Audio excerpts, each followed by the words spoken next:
اور سننے والوں کو ارشد شریف کا سلام۔ ناظرین، آج آپ کی ملاقات کروا رہے ہیں پاکستان کے سابق وزیر اعظم اور پاکستان تحریک انصاف کے سربراہ عمران خان صاحب سے۔ بہت شکریہ سابق وزیر اعظم پروگرام میں شرکت کرنے کے لیے۔ ملک اس وقت لٹرلی ڈوب رہا ہے، سیلاب ہو گئے، معیشت ہو گئی، گورننس۔ بطور سابق وزیر اعظم اور لارجسٹ پولیٹیکل پارٹی اس وقت اپوزیشن کی ہیڈ کے، آپ کے پاس کوئی الٹرنیٹ پلان ہے ملک کی بہتری کا؟ دیکھیے، ہوا کیا، ملک جا رہا تھا ایک مشکل انٹرنیشنل حالات مشکل تھے، ایک کموڈٹی سپر سائیکل تھا، قیمتیں اوپر جا رہی تھی، تیل اوپر جا رہا تھا، پھر یوکرین کی جنگ تھی تو اس سے اور انسٹیبلٹی تھی۔ تو اس دور میں حکومت کو جب سازش کے تحت گرایا گیا تو اسے ہوا کیا، جیسی پولیٹیکل انسٹیبلٹی بڑھی تو اکانومی نیچے بیٹھنی شروع ہو گئی، اور کیونکہ اکانومی کو سب سے زیادہ پولیٹیکل سٹیبلٹی چاہیے، اور جب مشکل حالات ہو، انوائرمنٹ مشکل ہو، تو اس میں تو اور زیادہ ہوتا ہے کہ آپ پولیٹیکل سٹیبلٹی رکھیں۔ تو اس کے بعد آپ دیکھتے رہے کہ نیچے ہی گرتا جا رہا ہے سب کچھ، اکانومی بھی بیٹھ گئی ہے، انڈسٹری بھی نیچے چلی گئی ہے، اب ٹیکس کلیکشن نیچے جائے گی، پہلے ریکارڈ جا رہی تھی، اور ایکسپورٹس جب خطرہ ہے، ریمیٹنسز، یعنی ہر وہ چیز جو ملک کو اٹھا رہی تھی، جو گروتھ ریٹ اوپر جا رہی تھی، اکانومی گرو کر رہی تھی، وہ ساری نیچے جانی شروع ہو گئی ہیں، اور وہ شروع ہوا جب کہ پولیٹیکل انسٹیبلٹی ہوئی۔ اب اس کا صرف ایک ہی طریقہ ہے کہ پولیٹیکل سٹیبلٹی واپس لے کے آؤ، اور وہ صرف تب آ سکتی ہے صاف اور شفاف الیکشن۔ آج کل لوگوں نے کہنا شروع کر دیجیے الیکشن کروائیں گے تو اس سے کیا ہو جائے گا، اس سے کیسے چیزیں بہتر ہو جائیں گی، حالانکہ دنیا بھر میں یہ ہوتا ہے، یہاں پہ ابھی تک لوگوں کو سمجھ کیوں نہیں آ رہی کہ الیکشنز کی اپنی ایک اکانومی ہوتی ہے، اس سے بھی چیزیں بہتر ہوں گی، اس میں ریزسٹنس کیا ہے ابھی؟ ریزسٹنس یہ ہے کہ جو لوگ اوپر بیٹھے ہوئے یہ ڈرے ہوئے الیکشن سے، اور تو کوئی ریزسٹنس نہیں ہے۔ لیکن اب میں نے جب مجھے سازش ہوئی اور جب انہوں نے نو کانفیڈنس کیا تو میں نے کیا کیا، میں نے الیکشنز کال کر دیے۔ عوام کو فیصلہ کرنے دیں کہ کون کس کو پاکستان کی قیادت کرنی چاہیے، بجائے یہ کہ باہر واشنگٹن میں بیٹھ کے کوئی فیصلہ ہو اور یہاں سے میر جعفر اور میر صادق مل کے گورنمنٹ کرائیں۔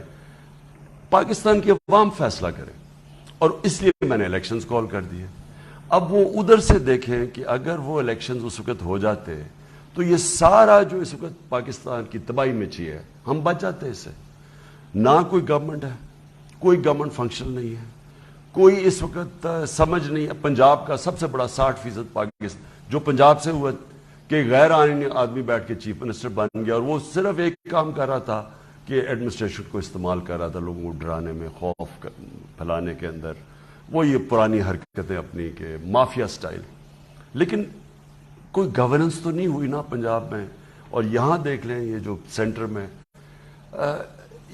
یعنی کسی کو یہی نہیں پتا کہ اب کیا ہوگا، پالیسی نہیں پتا ہے۔ مفتاح اسماعیل کی کوئی سٹیٹمنٹس دیکھ لیں، اکانومی کی تو جو آج تباہی مچی ہے، وہ شروع میں ان کو ایک دم مارکیٹ کو پتا چلا کہ ان کو تو کوئی روڈ میپ ہی نہیں ہے۔ اگر یہ تیاری ہوتی، میرا مطلب ان کی تیاری تو صرف ایک تھی نا کہ این آر او لے لیں، آتے ساتھ ہی انہوں نے این آر او لے لیا، لیکن ان کی اکانومی کا تو کوئی روڈ میپ ہی، اگر یہ بتا دیتے کہ ہاں اب آ گئے ہیں، ہماری یہ پالیسیز آتے ساتھ ہی، اور ہم ادھر ملک کو لے کے جا رہے ہیں، وہ پھر بھی اکانومی کوئی مارکیٹ میں کوئی ٹھہراؤ آ جاتا۔ لیکن مارکیٹ میں ایک دم پتہ چلا کہ کبھی کوئی سٹیٹمنٹ کبھی کچھ، تو وہ جو پینک آئی اس سے اکانومی نیچے گئی ہے۔ تو ابھی بھی ارشد صرف ایک راستہ اس میں سے نکلنے کا، اور وہ ہے الیکشنز نہیں، صاف اور شفاف الیکشن۔ وہ الیکشن نہیں جو انہوں نے ابھی پنجاب کے بائی الیکشن میں جس طرح کی دھاندلی کی ہے۔ ملک میں صاف اور شفاف الیکشن کروائیں، لوگوں کو ٹرسٹ کریں، جو بھی گورنمنٹ آئے گی وہ پھر سٹیبل ہو جائے گی، لوگ سمجھیں گے 5 سال کے لیے گورنمنٹ آ گئی ہے، پھر اس کے بعد وہ سٹیبلٹی آنی شروع ہو جائے گی۔ آرمی چیف کی آج اطلاعات آئیں، خبریں آئیں باقاعدہ انٹرنیشنلی بھی، نیشنل میڈیا میں بھی، کہ انہوں نے وینڈی شرمن سے بات کی ہے یو ایس کے، جی آئی ایم ایف پہ اپنا انفلوئنس استعمال کریں اور $1.2 بلین آئی ایم ایف جلدی ریلیز کر دے۔ کیسا لگتا ہے جب پاکستان کا army chief U S deputy secretary کو ایک فون کر کے کہے جی ہمیں بیل آؤٹ دیں؟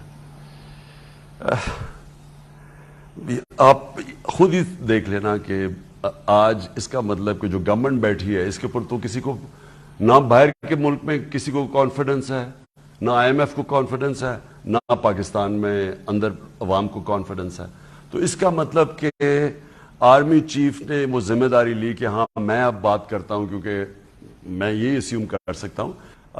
اس کے علاوہ انہوں نے یہی اپنی الیکشن کمیشن پہلے ان کا تھا، تو الیکشن کمیشن نے پوری طرح جو ہم نے دیکھا پنجاب کے بائی الیکشنز میں، وہ یہ ایکسپیکٹ ہی نہیں کر رہے تھے کہ سٹنگ گورنمنٹ اور یہ الیکشن کمیشن، یہ سارے ملے ایجنسیز، یہ جب سب مل کے لڑ رہے تھے الیکشن، یہ کوئی نہیں سمجھ رہا تھا کہ یہ پنجاب کے الیکشن یہ ہاریں گے.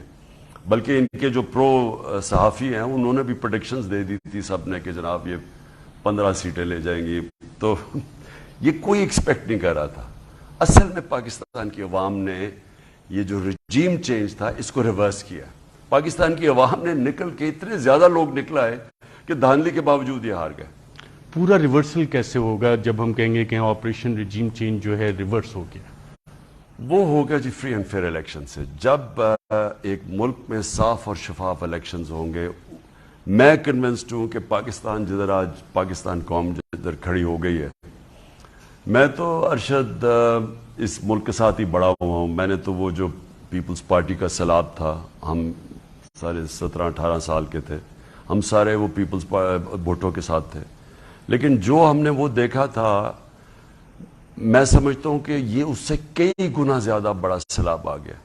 اور اس لیے یہ سارے ڈرے ہوئے الیکشن سے، کیونکہ وہ نواز شریف تو باہر بیٹھا بڑی دیر کا کہہ رہا تھا اور اس کی بیٹی کی جی الیکشن کرواؤ. اب وہ ڈرے ہوئے سارے الیکشن سے، پوری کوشش کر رہے ہیں کہ کسی طرح وہ کہتی ہے ان کی پریزیڈنٹ مریم کہ جی لنگڑی لولی حکومت ہے، تو لنگڑی لولی تو الیکشن کروا دو. میں تو پہلے دن سے کہہ رہا تھا، جس طرح میں نے کہا جب انہوں نے سازش کی تو میں نے تو الیکشنز کال کر دیے تھے. تو کیوں ڈرے ہوئے ہیں یہ الیکشن سے؟ اور یہ صحیح ڈرے ہوئے ہیں کیونکہ ان کو پتہ ہے پاکستان بدل گیا. اور خاص طور پہ یہ جو انہوں نے پنجاب میں بائی الیکشنز میں جو ان کی پرانی مشینری، دھاندلی کرنے والی مشینری پرانی جو بیٹھی ہوئی تھی، انہوں نے سوچا کہ اس بار آرام سے یہ سارے کانفیڈنٹ تھے. تو یہ جو ہوا ہے پنجاب میں، اور جس طرح پبلک، اچھا جب رزلٹ آیا ہے یہ جو پرویز الہی کا، یعنی یہ جب ہارے ہیں، حمزہ فارغ ہوا ہے، تو پبلک رات کے یعنی 9:30 بجے رزلٹ آیا ہے اور 1.5 گھنٹے کے بعد پبلک سڑکوں پہ تھی. اس دن آپ نے کال بھی کوئی نہیں دی تھی؟ کیونکہ وہ بہت لیٹ ہو گیا تھا، تو میں نے سوچا کہ آج نہیں کل کریں گے، تو اسی دن رات کو ساری پبلک سڑکوں پہ نکلائی.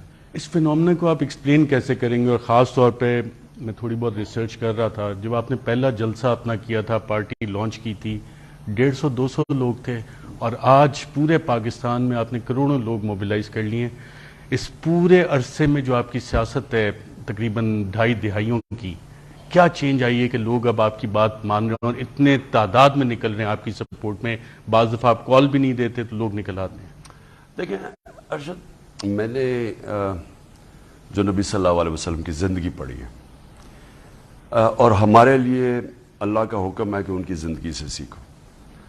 تو ان کی کیا آپ دیکھیں کہ وہ اللہ کے حبیب، وہ انسان جس کو اللہ سب سے زیادہ پسند کرتے تھے، ان کو جو پہلے 13 سال کی ان کی زندگی پڑھے، تو 10 سال کے بعد میں پڑھ رہا تھا 400 لوگ مسلمان ہوئے تھے 10 سال کے بعد.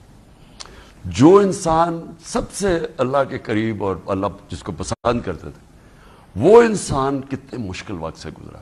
میں نے ہمیشہ جب اپنی پالیٹکس کی، مجھے 14 سال تو لوگوں نے مذاق اڑایا نا میرا، اور کہتے رہے کہ یعنی کہ اس کو سمجھ نہیں ہے، یا یہ اور عموماً سے بات کرتے تھے آپ نے کیوں اپنا ٹائم ضائع کیا پالیٹکس میں، یا آپ دیکھیں نا اچھے بھلے آپ چل رہے تھے، آپ نے ہاسپٹل بھی بنایا، کرکٹ میں بھی، لیکن دیکھیں آپ فیل ہو گئے پالیٹکس میں. تو 14-15 سال تو لوگ مجھے اس طرح کہتے رہے. لیکن میں ہمیشہ سمجھتا تھا کہ جب آپ 2 قسم کی سیاست ہیں، ایک تو ذات کے لیے آپ کرتے ہیں، پالیٹکس میں آئے، وزارت، پیسے پوسے بنا لیے.